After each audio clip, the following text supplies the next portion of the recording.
Thank you for all the thoughtful comments. Just a few closing observations I think are pertinent to what was brought up.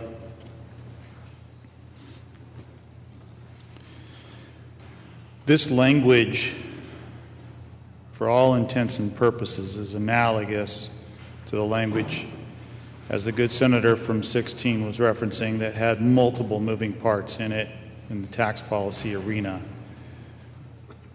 Same definition, similar timeline implications, the trading for one tax policy for the other. And please know that's what we're doing. We're taking something off the books, not just putting something on the books. But that was language that successfully made it from across the rotunda over here. So I just reflect upon that for some historical support for the premise.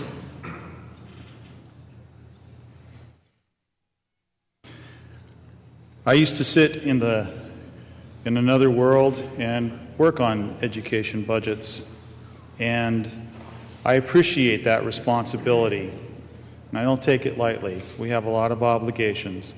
I've always tried to balance between appropriations and changes in revenue, and I think it's very important for us to keep an even-keeled ship, both to our responsibilities in state government and to Idahoans at large in regards to their tax policy, their tax liability, the equitability of being an Idahoan. I think this speaks to that. Please know, and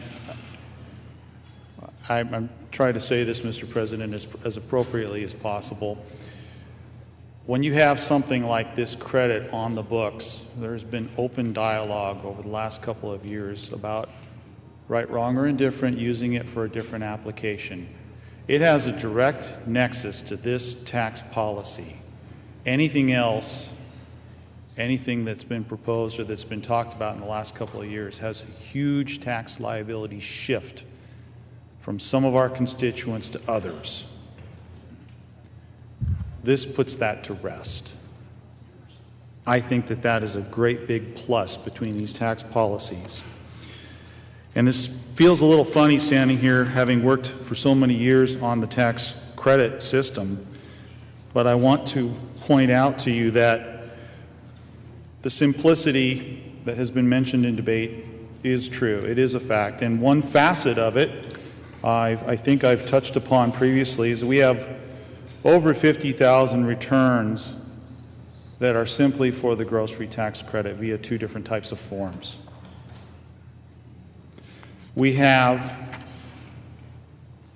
another 100,000 approximately that, if it were not for the grocery tax credit, would turn into a tax that's turned in on income tax filing season as opposed to a return.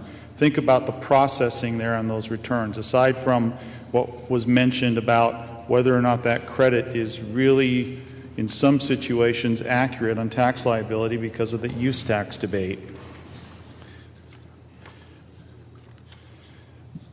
Everybody pays a multitude of taxes.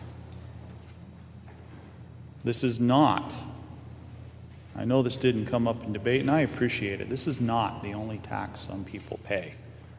Not a fact at all. There are all other tax liabilities, all sorts, from housing to other necessities to payroll withholding, etc., that are tax liabilities.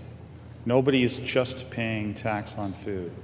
And I will tell you, in good times and bad times, I understand tax policy stability and predictability and trying to have it be structurally sound for our budgeting. But I will tell you, I don't like and don't support taxing because somebody has to have something to exist. And that's in part what we're talking about here. I ask for your kind consideration, support on this tax policy. It is a marriage in time to bring this transition to all Idahoans. and I ask for your support. Mr. President, debate is closed.